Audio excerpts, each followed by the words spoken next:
Welcome to the Four Wards Podcast.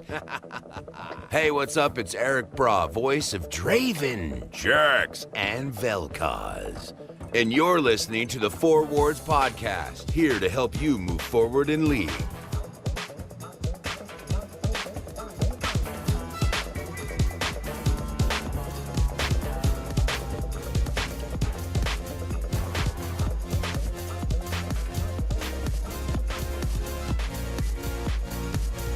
Gonna proc it now, gonna proc it now by Jack Cinderhulk, Jack Cinderhulk, gonna proc it now, gonna proc it now, proc it Jack Cinderhulk, TForce. Welcome to the rework of the TForce, now we going hard cause we bumping at the beat source. It's a 3-course dinner of dudes bringing the news and stats, interviews and casts from the pro scene. So fresh and so clean, like you're leaning with Bami in the bot lane. Keep it hot like Brand, practicing his dot game, give it to you easy like you're Resi in a bot game. Imagine Draven at prime time, now ulti like LeBlanc can copy that 4 times, but manlier, knock it up like now fight planning a family-er. You gotta be tuned in like Sona on the ad wall, get on the chat call, can a podcast really be all that? Of course, how do 4 guys make a Triforce? Hey guys, welcome to Trinity Force Podcast. You're listening to episode number 242. As you heard, there's a brand new intro this week, but it's only a one-time intro. If you want to hear it again, you're going to have to listen to another awesome podcast. So I'm going to run down the hosts who are here, who are normal part of Trinity Force proper. DeClawd is here.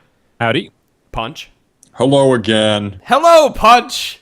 Hi. And as you guys know, we are going to be talking patch 5.5 tonight. Before we get into patch 5.5, I'm going to let you know this is probably going to be a 2 or 3 part series. We're going to go back again. We're going to run down the jungle changes tonight, and then we're going to go back and talk about all the other changes, turret changes, changes to individual players, and then we're also going to go back and roll back through with Chiro, who's going to have some time to play it. He's taking time off tonight to go in the PvE and give it a little bit of a go. But as you can see, there's a new person out here in live podcast land. Asderition from the Four Wards Podcast is joining us. How you doing, guys? Good. So you guys may remember Asderition. He is a ex-Battle Arena shoutcaster, now turned into podcaster for us. And he did Journey to 30 with Snagglewolf for, what was it, about 15 or 20 episodes? Yeah, about that. I think we ended on 16 episodes. Okay. And unfortunately, real life got in the way from that. And it was one of the things, like, if you guys ever wonder how we put podcasts together and how we get things going, I make people give me kind of like a primer to understand how it's going to go. And fortunately / unfortunately for Asderition, it was 16 episode primer, but it was a really good series. It was awesome, and we decided to take that and push that forward and make that into the Four Wards Podcast. And this is the intro to get you guys used to Asderition's voice, which I promise will sound better. We're just waiting on a microphone to get to him right now. He's talking on his webcam. Yep. Yes. So Asderition, why don't you go ahead and tell us a little bit about Four Wards? For everybody knows, it's coming within a week. Like it gets released in 1 week. So, Four Wards Podcast. So, like opponent said, Journey to 30 initially was meant to be for players as they're progressing to level 30. So that's where we came up with the idea for Four Wards. We were trying to redo that, but better. So we're bringing you Four Wards, and it's going to have a lot of new player aspects to the game. For those of you that aren't as familiar with League of Legends, this will be a podcast more orientated around you, but there's still going to be veteran content, stuff for people that are a little bit more established in the game. We plan on having segments for things, along with a bunch of other stuff that we plan on doing. Listener questions, coaching is a thing that we plan on adding with the community. With listener questions, we also want to bring in time to spend with the players in the actual game. So coaching is another aspect of the podcast we plan on doing. Right. And I was going to say, as we move forward with the, I keep talking about it every week. I hate talking about it because, like, I don't have anything to show for it. But in the back end, I have a ton to show over. Like, with the new website, we'll have ways for you guys to interact with the Four Wards Podcast, for example. So you can talk with these, you can follow the individual hosts, you can talk with the hosts, and you can schedule times and whatnot through them. So everybody can get the coaching and whatnot that they're looking for to get better at this game. So I don't want to spend too long in the Four Wards. Really, it's to bring you here to give people a primer, get people used to your voice, understand what's going to go on. So if you send us questions, do know that if you send us questions to feedback at trinityforcepodcast.com, we are shifting proper to be higher level oriented. There's going to be less of a discussion about what should I build and why, and more discussion about how I'm building this, or I should say, how am I building this? It's going to be more discussion to why I'm building this item. Yeah. Does that make sense? In regards Punch to listener, look like what? I'm sure it makes sense to someone. Yeah. I want to do a shout out for our first listener question because we actually got one, which we're doing for tomorrow, our second cast, to Latch It. So he is our first listener question. Really excited to answer your question on our first listener question podcast. Mm-hmm. Yeah, if you guys have sent us something that says, like, how do I get better at this game, or how do I use my time properly, I've sent that off to 4 Wards, and they will be answered. They're going to let you know that they're answering it on that as well. So that's 4 Wards. I'm going to run quickly into notes. I'm going to try to keep this as quick and just concise as possible. First and foremost, if you want to donate to the podcast, TrinityForcePodcast.com/donate. We accept all donations. They are helping out. You guys, I am overwhelmed by the response that I had after I made that. It was like a pseudo call. I didn't actually ask for you guys to donate, and everybody just started really donating. You guys have given us a lot. People come out of the woodwork. Please, if you want to continue, want help with the podcast in any way, shape, and form, email us feedback@TrinityForcePodcast.com because you guys are pushing us forward and really helping this community grow so you guys can grow as well in the game. So we did receive one donation this week. Brandon donated $10 with no note. Appreciate it anyways. Thank you. Thank you. Yes, thank you so much, Brandon. If you, again, TrinityForcePodcast.com/donate. If you don't feel like donating money and you want your money to go somewhere, Teespring, TEEspring.com/KingDC. DeClawd has his own t-shirt out there called King DeClawd, which he'll be wearing in the beginning of April as soon as it makes it to him, right? Makes it to him. You're going to be wearing that on the podcast. As soon as I get it, yep. He's going to make this titty bounce. He already promised. No, just the crown. Yes, teespring.com/KingDC. That only goes for 7 more days. By the time you get this podcast, it'll be like 5 days left. And they're $20 shipped in the U.S. After that campaign is done, those t-shirts are gone forever. So go buy them now. And we are bringing in a new t-shirt after that. We kind of teased it last on Monday. Again, if you don't want to do any of that, you don't want to support the podcast because you don't have money. Well, you want to support the podcast, but you don't have money, which I get it. Like, it's hard sometimes to drop $20 here and there. Please go to podcastawards.com. We have been nominated for the best gaming podcast, which just helps out the entire network. I know it says Trinity Force Podcast on it, but it's really, I take that as the best gaming network, not just best gaming podcast. So if you like LCS Rundown, you like what we're going to do with 4 Wards, you like the way DeClawd's face looks when you look at him on YouTube, go to podcastawards.com and click it and vote for us every single day. Send that vote to contest@trinityforcepodcast.com, just a screenshot of the vote, and you're entered in to win RP. Every day that you do it, you can win RP. We have until the 24th. Let's win it this year, guys. Let's win the podcast award. We can do it. We've been receiving a lot of votes. Like, I've gotten a lot of emails, and that's not to scare anybody off from doing it. Please go do it, because as many emails that are received, you still have a chance to win. Like a guy with, I did a retweet contest and he won out of 100 people. Like, everybody's got a chance, It's random. It's We random. always need more votes. Going up against a big podcast there. Oh my God, going against Giant Bomb and Of course, I'm not as revolutionary as us because we have a network. Mm-hmm. Yeah. I mean, nobody else has a network. I think Rooster Teeth is a network. Shut up. Shut up. They should multiply. They should automatically multiply our votes by how many podcasts we have. Yeah, right. We got 4 Because of the podcasts. network. Wait, is 4 Wards in that? Because technically Yes. they weren't this year. Add it. Yeah, no, technically you're part of it. I have you on the subreddit. I have you on. I actually changed the TForce Network Twitter account, the TForce Network. Like shit's good, right? Like, we're moving forward with this. Lastly, if you're looking for Battle Arena Smackdown news, that is happening on the 28th of March. I have sent emails out to everybody. If you haven't received an email from me, I apologize. It's because I didn't have enough room. Like, if you used the sign-up sheet and said I want to play, excuse me, but I didn't email you back, I'm going to have you sign up again, because we're going to do it again. Like, this is a test run. This is the guinea pig. Like, we're going to make this happen. There's 30 people total between people that are helping and people that are playing that are, like, in this. I know Punch is playing in one of them. Daze is playing in one of them. DeClawd would be, but I think he gets home at, like, 7 o'clock that night. Yeah. Sorry. But we're all here. We're all helping. You guys know about Battle Arena Smackdown. That is a go. So, let me breathe. That is your announcements. Let's move into patch 5.5. Yeah. Let's do it. League of Legends, patch 5.5. As you guys know, patch 5.5 is the jungle patch for this season, for season 5. Asderition is ready to lay the smackdown on everything that he thinks is right. What we're going to do in this podcast, like I mentioned before, is we're not going to touch on any non-jungle champions or any changes that were not made for the jungle. We're going to talk about the Cinder, what is it? Bami Cinder? Is that what it's called? Bami, Cinder. Yep. We're going to talk about Sunfire Cape, Cinderhulk Enchantment, and we'll get to Luden's Echo on Monday or Wednesday. We'll go back to that. Right. We're I love that. Oh, it looks so good. So this is patch 5.5. And this marks the end of the Summoner's Rift beta. Now it's Summoner's Rift. Oh, finally. It took it long enough. So, yep. Okay. I'm not sure I'll notice a difference. 5.5, mark it. The beta's gone. It's Summoner's Rift. So, as you guys know, they're targeting a lot of jungle champs or champs.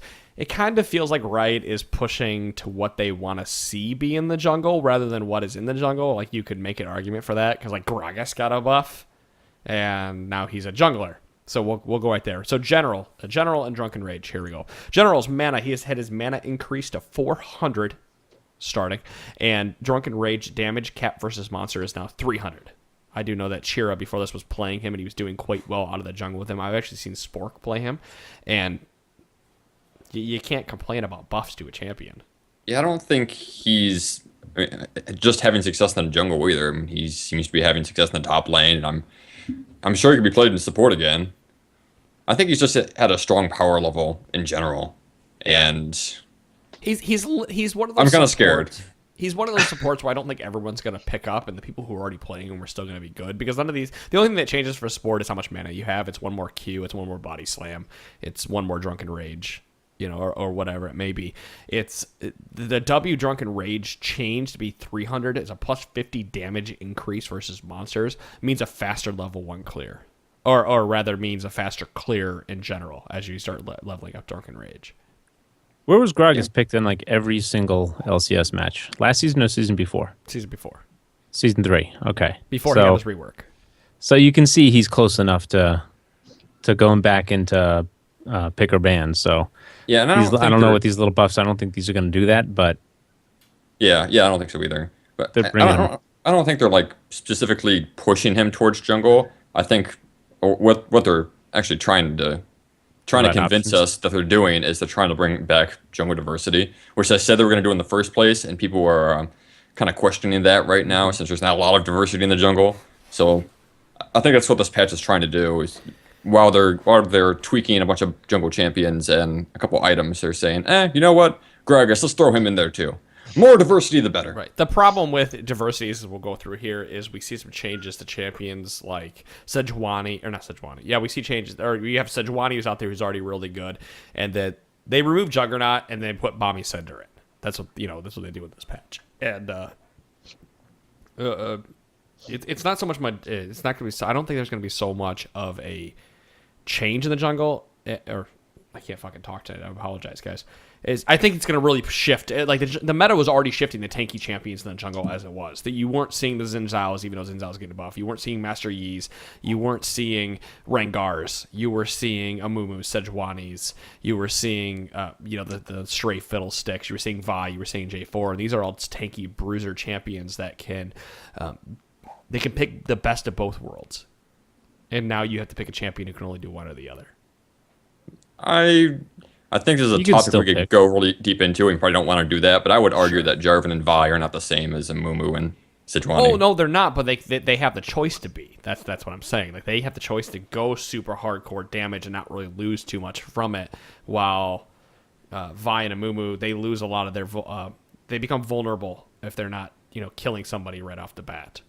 Sejuani and Amumu, because they have to build the AP items are generally not don't give you any tanky stats. Like those people really the difference is Jarvan and Vi were gaining extra health or extra armor based on their kit. Like Vi gains extra health for passive, like immediate health with their shields. So you're right. It's a conversation for another time where I think we could really get into there are more patch notes to get to. Right. Nautilus had a change as well. Which I think is actually a nerf to Nautilus, and I'll leave that up to the jury here. So Titan's Wrath had a damage reduction. It was 40, 55, 70, 85, 100. It is now 30, 40, 50, 60, 70, so it goes by 10. The ratio has been increased from 7, 9.5, 12, 14.5, 17 to 9, 11, 13, 15, 17% maximum life.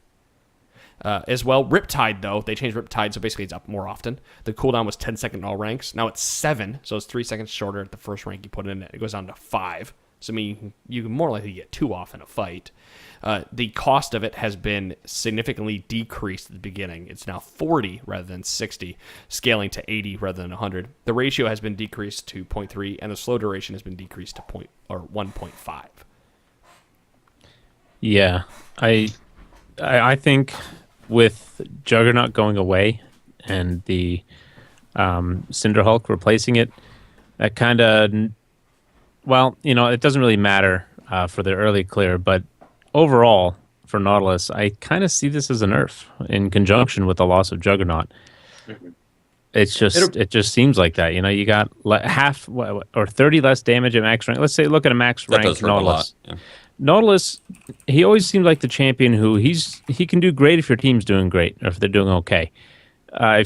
But you really, really rely on your team doing well. You can't really carry the game yourself as Nautilus. And reducing his damage and overall, it just seems, it looks like maybe they're making it a little bit easier early on to clear the jungle with Riptide because you got 3 seconds less, which is great. You start that instead of Titan's Wrath. Or would you still start W, Titan's Wrath?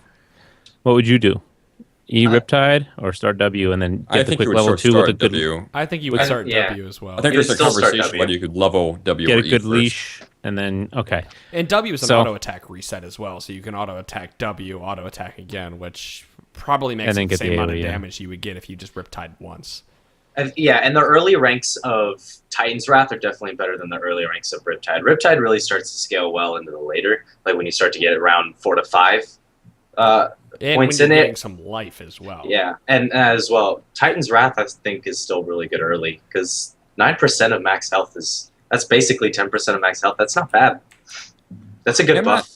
I'm not sure if I'm totally convinced this is an overall nerf. I'm not convinced it's a buff either. It'll be interesting to see, especially with Cinderhulk, because with that 17% max health and the 25% increased health on Cinderhulk, he could really skyrocket in the HP department. The problem is, though, we did mention. Hold on. Go ahead. Yeah, you're fine. You're fine. The problem with Cinderhulk is that lack of CDR, but they've addressed that with E because the cooldown is half the time now at max rank. Right. Well, like you were saying, you didn't see this as a buff or a nerf. It's kind of like a shift of power from W to E. I also think that this makes his clears a little healthier because that shield's going to be a little bit bigger too from the W. The shield is going to the shield's not going to do as much damage though. Even if the shield's going to be bigger, but it's going to be it's going to last longer because he has more health. So the shield's going to be up a little bit longer. It's not going to break immediately. So you're going to have 2% more maximum life. Or the ratio, it scales off an additional 2. You'll have a little bit bigger shield, but it won't do as much damage. Well, and this is a math thing. Like maybe they did the math and they know exactly how much damage something does. So this will get you an extra couple of auto attacks with your empowered auto. At level 1, it'll be one Krug auto attack, most likely. Let's say you start with 800 health, gives you 72 extra shield. Yeah. So 72 that's still HP pretty good. So. That's a safer clear, and the damage, it really isn't that big. Like 10 damage isn't that much. Letting you soak that extra hit is actually pretty good. That's pretty good. That's a safer clear. That's definitely it's also 10 less damage per auto attack though, right? Yeah, but that's not a whole lot. Like I think but it is when it comes I think his first clear is definitely going to be slower. Maybe he won't lose as much health, but the slower clear will hurt him a bit. Mm-hmm. It's kind of like one of those where he will need to start.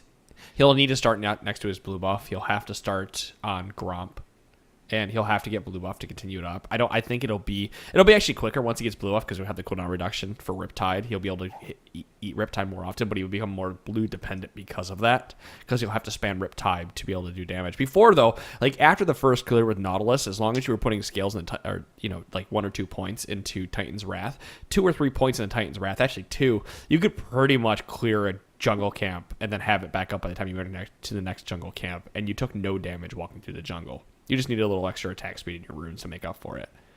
So I think this makes him a little bit more blue dependent than it previously did, but it doesn't. If it slows it down by 2 seconds, and if it speeds it up by 2 seconds. Doesn't really matter. Before these changes, I noticed Nautilus was a lot smoother in the jungle than he was preseason or before preseason. So he's just a lot smoother from the last change that they had tweak for him. And his jungle seems fine. It seems okay. But then again, I think Sejuani's jungle feels fine and okay as well. As a tanky, I like tanky junglers, so I'm used to their feel. And then I go play Diana, and I clear my whole thing, and then I don't have enough gold to go back and buy my upgrade, so I got to clear 4 camps instead of 3 because I'm doing it too damn fast. But with Nautilus here, I think what everyone was saying is kind of spot on, where it will be slower, but he's going to feel safer and healthier at the start. And then it looks like it kind of normalizes near the end. You lose 30 damage on W per auto attack. I guess that's pretty significant. It's a tick damage. Yeah, it's take around him while has that shield active, right? Yeah. So how much is that overall for the full duration if you're standing next to someone? Is this to normalize Bami's Cinder, or was Cinderhulk OP on him because of that? I'm sure. Is that why they were reducing I'm sure it? Cinderhulk is OP. The combination of that it up.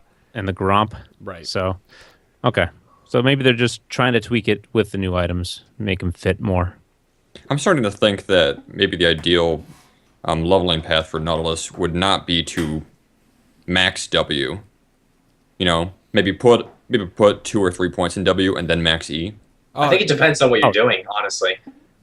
I would say with this Nautilus, I would say max E. Yeah, I think if you want to speed clear, ranks. E is the way to do it. Yeah, exactly. Just straight up E, 1 point in W. Right. Or maybe 2 points if you feel like you're getting hurt too hard. But if you are, maybe you can. I'm sure you can make that up between runes and masteries somehow. You know, I'm going to pull back the old Dom where you can make up for some of those losses in runes and masteries. So just putting all the points in E. Again, if you're killing stuff faster, do you need to make up for anything that you lost? You know, do you need to make up for tankiness if you're killing stuff faster? No. Yeah. So let's go ahead and move on from Nautilus. I think we all agree Nautilus is better. Does it put him into crazy viability? Probably. I think Bami Cinder, like that item, really should be discussed here shortly because I think that item puts a lot of different people into viability just because of how easy it is to get. So we've brought it up a couple times. I'm gonna talk about it right now. Bami Cinder is a ruby crystal plus 600 gold. Anybody can build it. It has Immolate. It deals 5 damage, magic damage to nearby enemies, and that gains 1 per champion level. So you gained with a 50% bonus damage to minions and monsters. Right, so it does more damage to minions and monsters. But anybody can build a ruby crystal, into it's 1,000 gold total. That is an investment that on a first clear or on 2 clears you can pick up. If you get first blood, you can pick it up, in your first time through because you'll have it at 1,000 gold. So with Bami Cinder, though, I kind of feel like this puts a lot of other champions, kind of some of those tanky chop lane champions, back into contention as well, because they can deal with the onslaught of the DPS, and they can also push the wave right back because they're doing damage. They're doing the AoE damage earlier than they were before with the. You're thinking of Shyvana, aren't you? Mm-hmm. Shyvana got a buff in this patch, and I think counter jungle top lane Shyvana is going to make a comeback. Not a hard comeback, but I think she's going to make a comeback. Because you're going to make it come back. Oh, yeah. Shyvana got to change. Her E now does 2.5% maximum damage on hit. And it's supposed to be a jungle change, so she clears more quickly. So anything that gets hit with her E takes 2.5%. I believe it's maximum health, right? Yep, maximum health per auto attack. Max health. And that's in magic damage. It's 0.5% more than it was. Right. I think that actually puts her in contention as a top lane again because she can trade really hard. She can rush Bami Cinder. She can push the wave with her W, putting a couple points into it. Then she can run into the enemy jungle and start clearing. It goes back to like my GG Chronicle article from like the beginning of Season 3 where I said the same damn thing. Go in the jungle, kill some camps, run back out. I remember that. Yeah. Yep. Again, well, just Bami theory Cinder crafting off of what it does. The great thing about Bami Cinder, though, is it is now one of the recipe items to build a Sunfire Cape. Great and bad thing because Sunfire Cape no longer builds out of you're right, a ruby crystal or out of a giant's belt. Yeah. Right. You don't sit on the giant's belt for it, but still, the bad thing is nothing that about the Sunfire Cape has changed, though. Yeah, it's just purely the build path. If you, like you're saying, if you're buying Bami Cinder for top lane, it's not like you're just sitting on this 1,000 gold item the entire time and you can't build it into Cinderhulk because you're not a jungler. You have a Sunfire Cape you can throw, which on those champions that you're saying it would be pretty viable on, I think you're building Sunfire Cape anyway, correct? At some point, yeah, Renekton could build this. Shyvana can build this. Trundle, he got a buff in this patch. He could build. Generally, he doesn't. They don't need to rush them. Like Shyvana could still technically play in the top lane and rush a Cutlass into Bami Cinder. That's not out of the ordinary because with a 0.5% maximum health increase, she's going to shred any tank that comes to Druid in the top lane, and she's going to be able to trade with most champions. I think like. It's not to the point where she's overpowered, where she's going to be able to win every trade. Because I still think champions like Hecarim are going to be able to trade with her, because he's seeing a resurgence in the top lane, or those assassin heavy champions. But if you see someone like an Aurelia, there's no reason not to pick Shyvana into Aurelia at this point, in my opinion.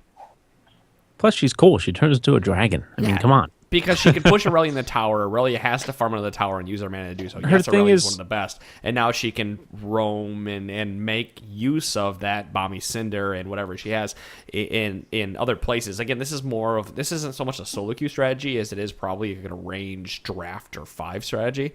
But still, it's something to consider if you're out there and you want to play Shyvana. It's just a lack of reliable CC that just... It's That's tough, why I play Volibear. Well, another one that got to change in this patch. Wait, we're going to finish with Bami Cinder and the items while we're on the Cinder? I know, we're keep doing going on this. tangents here. That's what I said. This patch is okay. We're gonna go everywhere. All right, I'll sign, you co-sign. Let's not do any more tangents. Let's move on to Cinderhulk, which great. builds out of Bami Cinder. Bami Cinder, hence Cinderhulk. This is the jungle item. While we're on the jungle there before. Because Juggernaut has been removed from the game. They got rid of Juggernaut, and they replaced it with the Cinderhulk enchantment. So it is just like the Juggernaut. It's got the little green gem and everything, and it gives you 25% of your bonus health on top of what it gives you. It builds out of your tier 2 machete item, Trailblazer, whatever, Stalker's Blade, etc. Plus Bami Cinder, and then the recipe is 350 gold. So it's 2,200 gold total. Gives you 350 health, so less than Juggernaut, but 25% bonus health, which will be better later in the game. You actually gain more life off that because the bonus health will go off to 350. Right. Yep. So you get more in the later game. And then you have that Immolate buff that Cinder has, but it's beefier. Instead of 5+1 per champion level, like Bami Cinder, 16 plus 1 per champion level magic damage to nearby enemies. Also, this item, they're trying to encourage you to stay in the fight.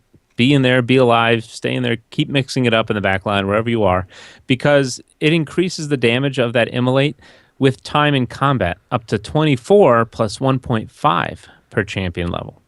A significant increase. And you see little with it stacking up to 10. As long as you're in combat.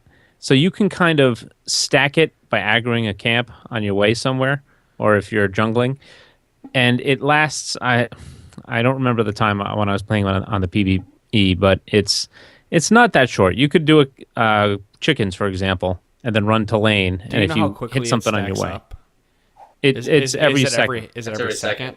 Yeah. Yep, it stacks every second. So 10 stacks. Yeah, 10 stacks, which equals 24 plus 1.5 per champion level. So, and you do notice it hurts. Like I said in the last podcast we did, I was Sion, and I just stood next to the dragon, and I killed it with Cinderhulk. Yeah.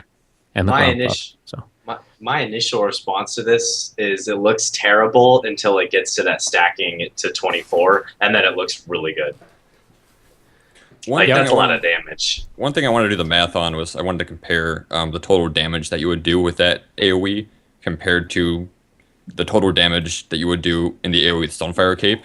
Kind of like graph the two of them, but I completely forgot to do that. But I do think it's worth noting that Sunfire Cape is 25 plus 1 per champion level.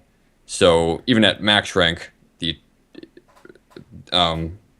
24 plus 1.5 is gonna take a while to eventually overcome. But it doesn't need to overcome it though, because you are gaining you're gaining health, and you are gaining extra health. You're getting 25%. That 25% bonus health is a lot of extra health, because most other items are only giving you 10 or it's better suited for the team fight and a prolonged team fight at that, rather than just pushing a minion wave. Correct. Sunfire is still better suited to that. Absolutely. Yeah.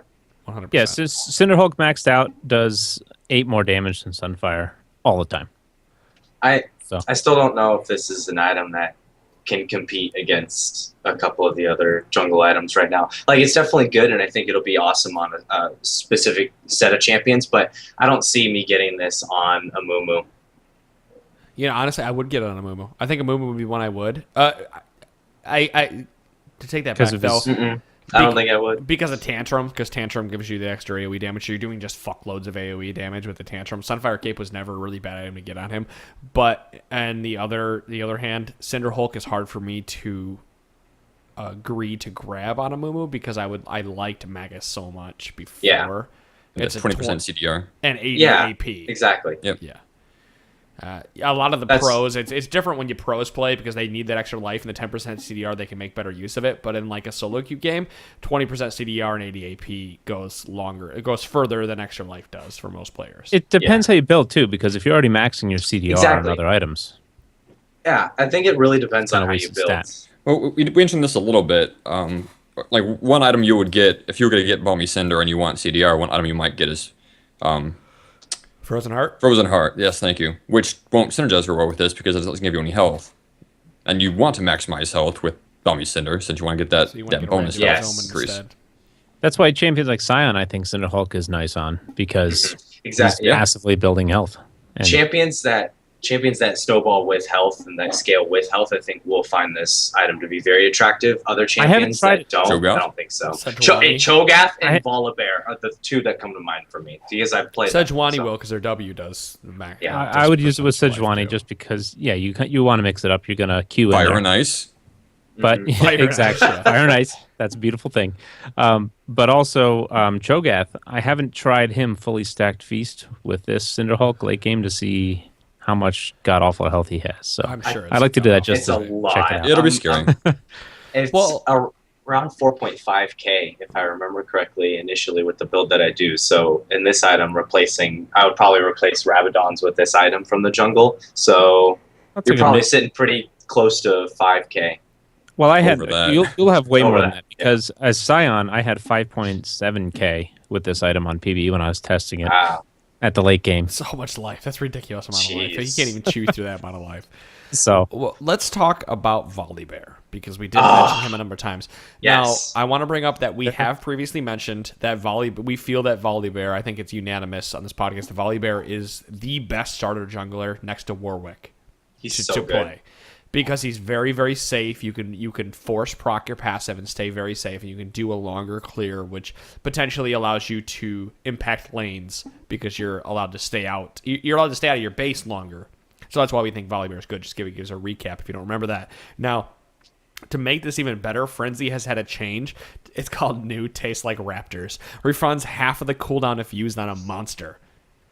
That's so good. It's so annoying. That's like insane. sitting on your frenzy, just being like, I can't use it because I don't know if someone's gonna come in or exactly. And it's like 16-second cooldown or something like that. And you want to use it, but at the same time you don't want to use it. I think this is a really good change for Volibear. Oh, it's beautiful change. Beautiful change. It's amazing. What is it right now? For jungle Volibear, the cooldown is 18-second flat. Yeah. With some CDR, you're dropping down to maybe 16, 14 15, at best.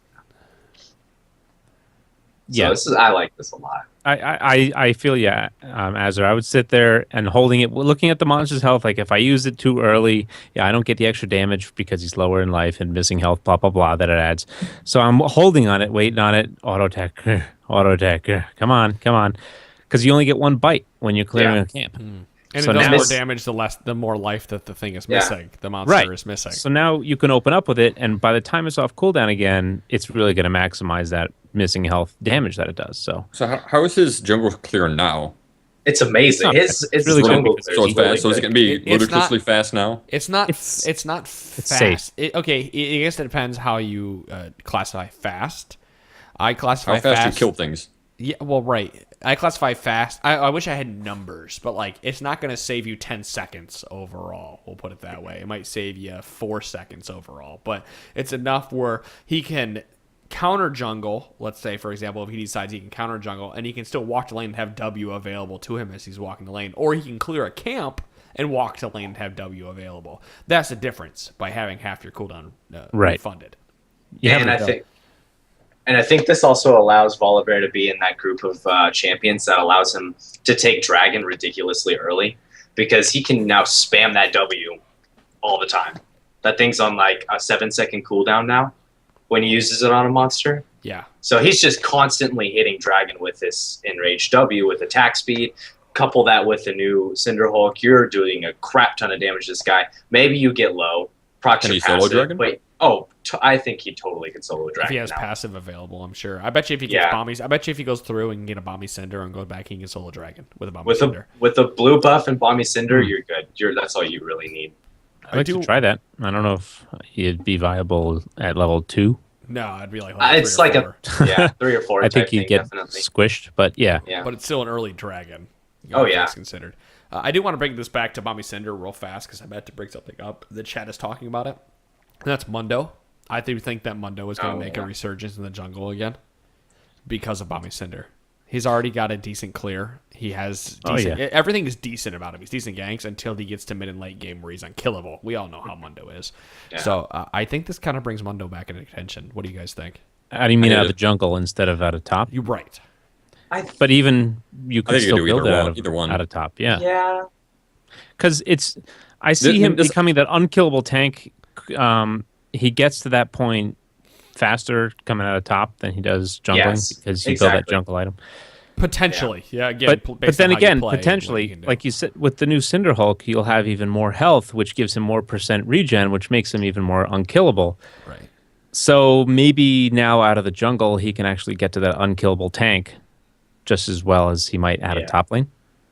Yeah. So that's why. And then Burning Agony we're gonna synergizes with I it. think we're going to see some jungle Mundo. I'm going to try it. I love Mundo. He's one of my favorites. It's a good thing I rush Morellomonicon. Almost always. Yeah. Damn Morellonomicon. Well, speaking of Morellonomicon and gaining life back, let's talk about Trundle. Because I mentioned on Twitter earlier, I think this is not the hard return. Much like Shyvana, it's not the hard return of top Trundle, but I do think this puts top Trundle back into viability because you will play Trundle now if they have a tank in the jungle. So what happened was, I'll go through everything. The range on the King's Tribute is now 1,400 rather than 1,000. That's his passive, which gains life when a minion dies. Frozen Domain, W, healing amplification is 20% at all ranks. It used to be 20% at max rank, and you would always scale that second. You would rank that second over huge. Q. And that's used to be 8% at rank 1. Right, so 12% increase at rank 1. Gigantic! And then Subjugate, they fixed a bug on it where it was only stealing 36% of the target's armor and magic resist instead of 40. So the reason I bring this up is that I see a return of top lane Trundle is because we're going to see a return of tank junglers with this. Or more people are going to try to play tank junglers. So I think more players need to bring top lane Trundle back because if you can properly use W and clear a whole way with it, you gain your entire life bar back because you're getting 20% of that creep's life and mana. Or life, rather. And what's great about the passive increase is he gets bullied out sometimes by a lot of these new meta champions with the APs and the range and things like that. You can sit and be safer as things are dying and actually heal yourself up if you can't risk getting in range to kill it. Yeah, there are a couple of top lane champions that are thriving just because they can sustain for so long. Aurelia being one of them. Cho'Gath. Nasus can do that. It's pretty hard to push Nasus out of lane right now. He could stay up there and farm for a long period of time. So Trundle's going to fit right in with those people. Yeah, I'm scared of Trundle. But you were saying, Adam, with the return of tanky champions, pick Trundle out of the top. You're kind of doubling up on the tanks there because Trundle's pretty damn tanky. But I see what you mean. With a side pusher with his Bork build. It's one of those, though, but does it matter if you have two tanks when you have Trundle who is building a Blade of Ruin King? Because his ultimate negates the enemy tank. Exactly. And it makes him tanky, but he's really, really amazing at just ripping down turrets because you can cue the turret with his little bite, which is insane. And he rips down tanks. I mean, not to harp on that subject. Yeah. If I watch Kargan play... He helps your team rip down tanks, too, yeah? Exactly. Well, you would always pick Trundle into Nasus. If the enemy team really picked Nasus, you pick Trundle into it, because all you have to do is ult in Nasus, and then that unkillable machine becomes killable. Same thing with Aurelia, you know? You pick... If there's a tank on the enemy team, you pick Trundle. I really do think this increases Trundle's pick rate and ban rate significantly. Yeah, I think Trundle might be. And it's not just because of his buffs, but because tanks are coming back with this patch. I tell you what, just looking at that 20% on his W increase, I want to play him out of top now. Remember, it I has want to to be pick down. I agree You have with to that. use it. He's still good out of the jungle too. He's still amazing out of the jungle. That range increase, I don't know like how far it is, but that might be like you clearing raptors and the mid laners killing stuff under turret. You're getting health back for that. You will gain it as long as it's pushed Like- toward. That's really good. Pushed toward you. You will gain life from the mid lane with that 1400. That is so good. Yeah, Trundle has. I honestly think Trundle's become a murder machine at this point, where he is pick ban status. Doom's gonna be happy about that. Oh my god, that dude would not leave me alone on Twitter today about He's, it. I was just he's thinking- so happy about that. Since you guys you mentioned Morellonomicon against Mundo and everything, and then we're going into Trundle. Getting a Morellonomicon on Trundle, you subjugate Mundo, you proc it, and then you beat his ass down, and he can't even heal himself back. He doesn't have any AP ratios though. Subjugate does, Yeah, and it does it's magic all- damage. Yeah, Well, and that's you're like on that's hit. like that age old argument. Do you build it just because one ability has an AP Well- ratio? Yeah, his ult too, which is the longest Yeah. cooldown. But you're on hit on this magic damage too, like with Bork and stuff. You're still doing. Oh, magic you mean damage. that That's extra physical. damage? Does that apply? Oh, is it physical? Yeah, it's physical damage. I think it used to be magic. I don't know. I don't know if on hits apply Morello Monicon. I would assume so. No, it's a Morellonomicon spell Spells. hits. There's spells. Yeah. No, the only thing it used to was Executioner's Calling, which is no longer in the game. RIP Executioner's Calling. Let's talk more of the jungle changes. Nidalee, she got changed. Her Bushwhack, actually a significant change here. The damage used to be based off of current health with a really shitty AP ratio of 0.02. Oh boy. But No it has one been now complained. changed to be a flat damage with 0.2 ability power ratio, which, in my opinion, actually is better in the early game than it is in the late game. Like, if you can make somebody run over your Bushwhack, it was current health. It was 10% of your current health. So, Their current health. Yeah, right. Their current health. I'm tongue-tied tonight, and I've said that multiple times. It does make it harder to kill the monsters that scale. It does make it harder that tanks that run into it to do damage. But it's not such a nerf that I think it kills her out of the jungle, because her ability to clear the jungle very quickly between her abilities and be able to kite the jungle monsters, and then to be able to gank a lane as long as she lands a spear, it's a guaranteed flash. Yeah, I see this kind of like I don't know, just to make things easier kind of thing. Instead of dealing with current health, you can't really tell how low are they, how high are they, does it even matter? And now it's you just can't flat. reliably hit W either. Well, if you're low and you're running away and you step on one accidentally, it's going to hurt you a lot more, and you might get the kill for it than before. This feels like an introductory change to Nidalee to see how this I'm affects her hoping jungle, so. and then they'll address her more later. Yeah, I hope so, because I do not like Nidalee and I don't like where she is, and it's kind of annoying. I'm to the point where I'm just like sick of her, very sick of her. Yeah. I like that she can be played out of the jungle now, though. I do like because it makes sense. She's a freaking jungle cat. I'm Come on. I'm so mad that she's been playing out of jungle, because as soon as she got the rework, I think we all called it on the podcast. Like, she's going to play in jungle. And then suddenly not Bush. No one's Pound's happy gonna with change. that. Yeah. I know. I'm mad because we called it early and it didn't fucking happen until one change got made. I'm just mad. I get mad, okay? It didn't happen until everybody forgot we said it. Exactly. They do. We didn't get the credit. All I want for this podcast is the credit. We get so much credit as it is. I want more. It's not enough. Let's talk about Sion changes, because again, these changes are really more for the jungle, or not. Excuse me, they're for the top lane Sion, but they help jungle Sion as well. So Q Decimating Smash mana cost has been decreased to 45 at all ranks. Good change. The ratio of attack damage has been increased to 0.65 to 1.95. It was 0.6 to 1.8. And then they changed E, Roar the Slayer, from 35 at all ranks to 35 to 55. Much needed change the way E worked. I will say there. Like, Q, that's great. It doesn't cost as much mana. They just shifted the mana cost.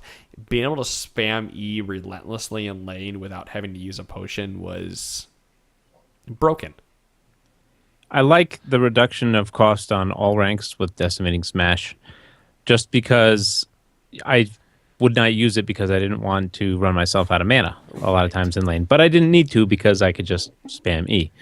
So now while I'm waiting for E to cool down, I can throw a Smash and not have to worry about it costing too much because I'm always ranking Q second. So, but it is a shift of power, a slight shift of power over to Q for the laning phase. But it looks like it's late game.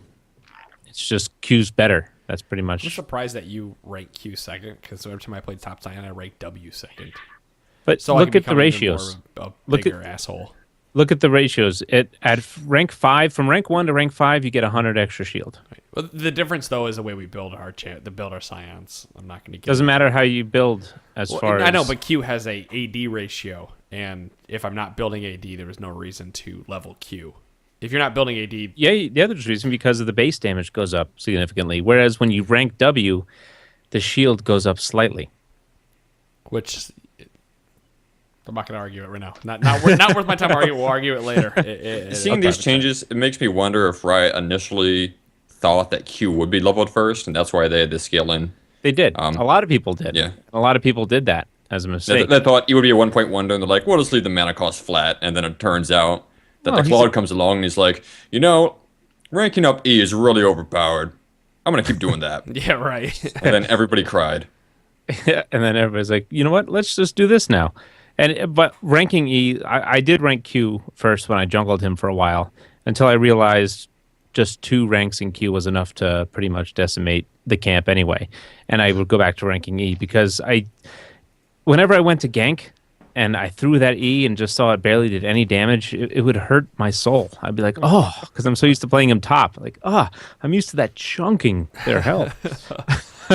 So I think this is going to hurt the laning phase, though, because he does, even with the cost the way it is now, I find myself running I just can't help but hit W when I expect them to hit me. And but somebody who, generally speaking, does not build in the AD that can do as much damage as he did with E, it's a good change. Like, now you have to decide, do I want to build tank and not be a lane bully, or do I want to build AD and be a lane bully between my Q and my E? Like, or you build tank and you still be a lane bully. Well, that's what I'm saying though, because you can still build tank, but you're going to be less of a lane bully than you were previously, because every time you level it up, it gains a mana cost. So you have to supplement that mana cost through what you're building or through potions. So that mana cost is now offset by the money that you have to spend to keep up that bulliness. Right, but I don't think you're not gonna rank E first anymore. Oh, you still are. You're right. Because for one thing, the damage on it jumps significantly per rank, and it has an ability power ratio. So you're not building ability power. So it's might as well be just flat damage is all it gets with no ratio. And if you look at it that way, the quickest way to maximize that ability is to max it first. Yep. It's also the most effective way to harass somebody. Right. Oh, yeah. Or the range. You know what's the most effective way to harass somebody is to tell DeClawd he's wrong. Or tell somebody he's wrong. That's what I just harass him. Like, you're wrong. If you tell me I'm wrong, I will probably agree with you. But if you're Adam, I will fight you tooth and nail. Listen, we're not talking about Rengar, okay? The Earth is flat, all right? I don't care if you say it's round. Everyone else, okay, it's round. Love you too, buddy. Let's talk Skarner. I know Asderition. Yes. He's all up in the Skarner. So according to him, Skarner got changed this last patch, and I totally forgot that. So now he's getting even more changes this patch. Crystal Slash and Fracture got changes. Crystal Slash damage has been increased from 18 to 20 at base and 58 to 60 at max. And bonus magic damage has been increased by 2 across the board. It was 18, 28, now it's 20, 30 to give you an example. Fracture magic damage has been increased at the second rank and above. It was 40, 60, 80, 100, 120. It's now 40, 75, 110, 145, 180. Nothing at all in this it says, why shouldn't you play Skarner?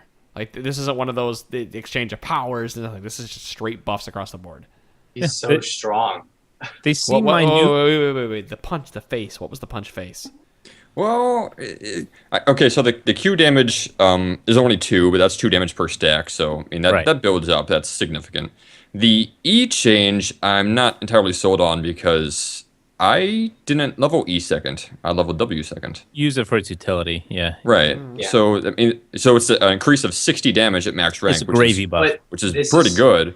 But this is why I think top Skarner is going to be great, because that E damage is going to be really nice, because people don't recognize. Is that the answer to Sion Z? they don't like recognize how far that goes. Like, a lot of people are so used to old Skarner where it was just freaking big. It was just wide, and you just hit him, and you were just like, bam, I hit you. But now, like, a lot of people haven't seen Skarner since old Skarner. Well, he got reworked. That E is really long, like really long. You can catch people from a great large distance, and then that slow. Like, top Skarner is going to be nasty. How is it compared to like Rek'Sai's burrowed Q? Because I know that's really freaking long. It's not like as far as that. It's let's see, in comparison. Yeah, about a minion wave. It would get past if you were standing at melee minions and you shot it out. It would definitely get past caster minions. Okay. So it's 1,000 on Fracture. I don't really play him, so I'm not. Oh my goodness! I played a lot of Skarner when he was initially released. I just was drawn to his playstyle. I really enjoyed him. And then I don't know what happened. I stopped playing him. He got some nerfs. He just wasn't seen. And then they changed him, and I did not like the changes that they did to him. But now, with the damage buffs across the board that they did last patch, made him a little bit viable. And now he is scary, like legitimately scary. So just for reference, the range on Rek'Sai's Q is 1,650, and Skarner's E is 1,000. Right. 1,000 still a pretty hefty range. Not downplaying that. Especially for someone that's supposed to be like an auto attack, Q you until you're stunned, and then beat you up while you're stunned type of person. Like, that is a really long slow. Like, and you can hit multiple people. I think he's really strong. You think this Scorpion's going to rock you like a hurricane now, huh? Oh, maybe. So my reservations about Skarner in top lane. I'm so mad that you did that. I'm so mad that you said that. So when you talk to Skarner, you say, "I'm still loving you," right? God damn it! Shut up, DeClawd. These winds of change are excellent. No, shut up! Oh my god! Jesus fuck! He's dynamite, man. Get out of here! Yes. Don't encourage him. I'm done with you. Okay, so anyway, Skarner top lane. My reservation about that is kind of his staying power. Like, Chet mentioned that he's got mana problems in top lane, and I disagree completely. I don't really. If he has mana problems, then Hecarim has mana problems in the top lane.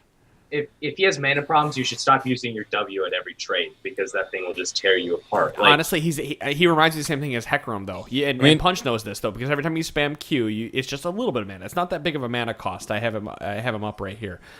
Crystal Slash is. I'm not worried about that mana. though. I know, but it's the same thing as like Hecarim. Well, I'm using him as an example because they both have an AoE on the Q. They have a W that gives them some a shield. One gives a shield, one gives life. You can argue they're the same or different, whatever. But it's a hefty mana cost. Then E is used for trades, hard trades, as both the champions. So and then ours are both used for hard trades. Like, and you'd have to use that E as hard trading then. I mean, you can't use it to harassment because it scales up to 70 mana. And we just talked about how Sion's going to run himself out of mana with the new E changes. Well, Skarner doubly so if he's using E to harass. But you wouldn't use E to harass. E would be your initiate. That's why I love E so much. Is you use E as an initiate to do some really hard trades. You get your passive stacked up, you stun them, and then you walk away scot free. It's the same damn thing as Hecarim. It's so coming to me right now. It's the same damn thing as Hecarim because you're getting Q build up. You're getting the attack speed build up just much like you're getting Hecarim's passive build up on the Q to get more Qs more often. You're getting, you know how it is, Punch. You use your Q on the creeps to get more Qs. Doing the same thing with Hecarim, Skarner, getting Qs on creeps to get more Qs, and then you're going all in and getting the stun, and then you're hard trading with the E because you're slowing them to get more damage. Do I really think it's gonna take off at the top lane? Fuck it, I know. I want to try it because I love If Skarner. Hecarim's taken off, Now that you mention it, Adam, he is very similar to Hecarim. You ult somebody, they run backwards, or a Skarner, you pull them backwards. I don't think he has the ganking potential Hecarim does. Yeah, he doesn't. He doesn't have the teleport ganking potential without flash. I don't know. It'd still be really... Hecarim is much more ganking quick potential because of E. Like, and Hecarim can teleport in with E and catch up to somebody, and Skarner needs flash. Well, yeah, he's fast, and he also has his thing.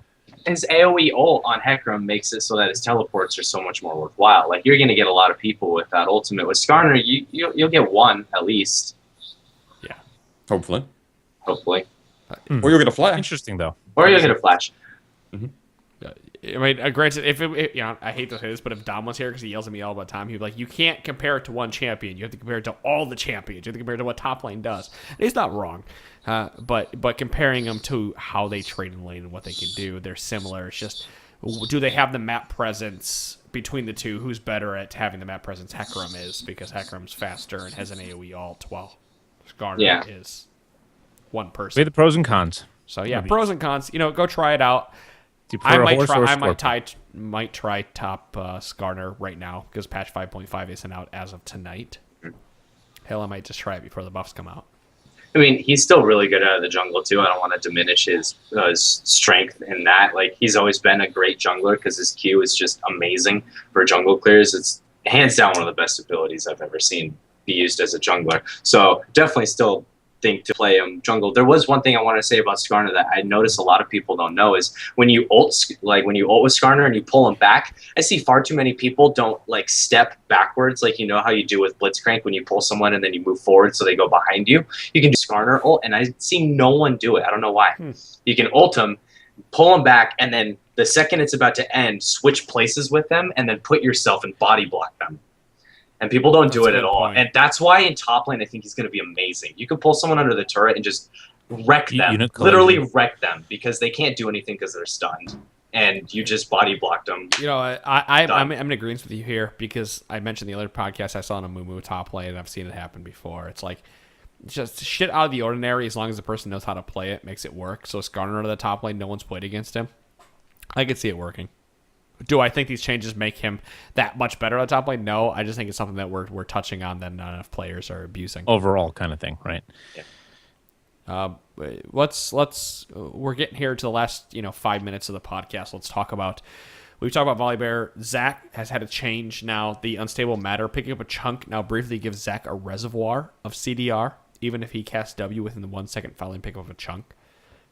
And Elastic Slingshot, the knockback duration has been increased to 1 second. Can you explain the W change? As somebody that's never played Zac, this reservoir of CDR makes no sense to me. Is it kind of like Cat's thing? I've been thinking about this. We're talking about it. I don't know, and I'm probably going to say this wrong. But what I think it is if you use it, you get the reservoir, and if you pick up the chunk, you get all that CDR that you have built up in your reservoir. Because before when you press W, the other cooldowns were decreased when you picked the chunk. If I remember correctly, I have to look them up. Like I said, I'm probably wrong when I say that. W's the one where he explodes, right? Correct. Mm-hmm. I'm actually pulling it up right now. They actually mentioned there's a CDR mechanic on that. Yes. On that ability. Unstable matter. Yeah, his body rubs, dealing blah, blah, magic damage plus percent ability power of the enemy's maximum health as magic damage to nearby enemies. I was correct. Picking up chunks created by Cell Division reduces unstable matter's cooldown by 1 second. 1 second, yep. Every time he uses W, if he picks up a chunk, it reduces unstable matter W's cooldown. I was correct when I said this before. Now every time he uses W, it creates a reservoir, so it stacks. So that if he uses it twice in a row and he goes pick up a chunk, he gets that 2 stack of cooldown reduction as soon as he picks up that chunk. Does that make sense? So is that for just the unstable matter? Correct. That's all W does. Every time if you pick up a chunk. Well, I know that's what it does right now, but this says a reservoir of CDR. I'm assuming it means unstable matter CDR. Yeah, because it doesn't say new, so I'm assuming it's just making it a little bit better. Yeah, no, it makes W better because you can W twice if you can't get to your chunks for whatever reason. Every time you pick up a chunk of anything between your Q, E, and whatever, W's cooldown is reduced. So if you pick up 3 chunks, the cooldown is reduced. So you stack up the reservoir every time you use it because the chunks stay out longer than the W is used. Got it. Okay. Sorry, I had to think through that one through my quality head. of life. So confusing. I don't think another champion has that. It's quality of life, because what if the cooldown comes up before he picks up a chunk, and you use it, and you want to wait before you pick up that chunk because you want to use it first and then pick up the chunk to reduce it, so you have the cooldown. Now you don't have to worry about it. You just spam that W whenever it's up and just keep picking up chunks. As you should before. Makes it easier. Yeah, that's a change that's hard to read or hard to appreciate without understanding how the champion properly works. Yeah. Are we going to talk Vhagar? Next Monday. Because we're going to talk the, what is it, Luden's I thought he Echo? was great before, but now? Oh, I know, right? Woohoo. I know. We're going to talk Luden's Echo and how it impacts Vhagar based on Vhagar's changes on Monday. We haven't hit Zhao, who is the only other That's another one, too. Well, Vi got a damage nerf on her ult, but that's not really anything. Yeah, she got a damage nerf. Movement speed has been decreased to 345 and 350, and physical damage has been decreased from 200 to 150, 325 to 300. Just damage reductions that needed to happen because she became too powerful thanks to the changes to mainly the rank 1 R is getting hurt. But yeah, and she's Xin already Zhao, safe out of the jungle, so she's doing too much damage when she ganks with her ultimate. So they need to nerf it a little bit so that she becomes more in line with the other champions that can gank at the same time. Xin Zhao got a change. I think this kind of makes top Xin Zhao better than jungle Xin Zhao, to be honest. I don't know. Win now This has been the is always theme on the of the knife's edge of podcast OP. tonight. He's either I'm OP, telling you, all these changes are top lane changes. They're not jungle changes. We started this podcast saying, all right, we're going to go over all the jungle changes. By the way, these jungle changes affect the top lane. They do, This is though, now the that's the top thing. lane They do. podcast. They do. They so much do. Like, people don't realize. I mean, you realize, Punch. I'm not taking that. Don't take that the wrong way. But like, No, I get it. people don't realize that any jungle changes actually affect top lane more than any other lane because jungle and top are synonymous at this point. Yeah. They share a lot of the champion. It's a shared champion pool. Right. Yep. Well, I don't know. When I play Ken and jungle, we'll see. Well, I can't wait till Monday so we can finish up this patch then. All right, Battle Cry got to change. Base heal Stay has tuned. been increased on Battle Cry, so every third attack you get an extra 30 life at rank 1. It ranks up to 50, which is what it was before, so you actually gain more life early than you did previously. Audacious Charge, his E, has had a damage increase at rank 2 and above. So it was 105, and now it's 110, 140, 150. So it is like a 10, 5, 10, 15 increase, and so on. Again, top lane, I think this makes him better to the top lane than it does to the jungle. Yes, it makes him better to the jungle because he can sustain more and do more damage. Because you were ranking E before, because E had the slow increase with every level, so you're doing more damage with it. But now you're sustaining more to the top lane. Like, Yep. come on, guys. All these top lane champions to try. So Slightly last more. time Xin Zhao was prominent, I think Season 3? Was it that long ago? I think you're Or right. early Season 4. Was You mean the when he was season called 4 Win season. Now because you pick him to But they win. did, whenever it was. I think it might have been earlier than that. But the last thing I touched on was the damage on his E, because I think that was St. Vicious's build, was to rank E first, and they had to address that. They had to lower the damage on that just because the clear time was fast and the ganking potential was really high. So they're putting some of that power back. Kind of makes Xin Zhao scary again. Zin's, Yeah. yep. I'm But scared of Jin was Zin. also built Locket first, which was CDR and they nerfed Locket a little bit a long time ago.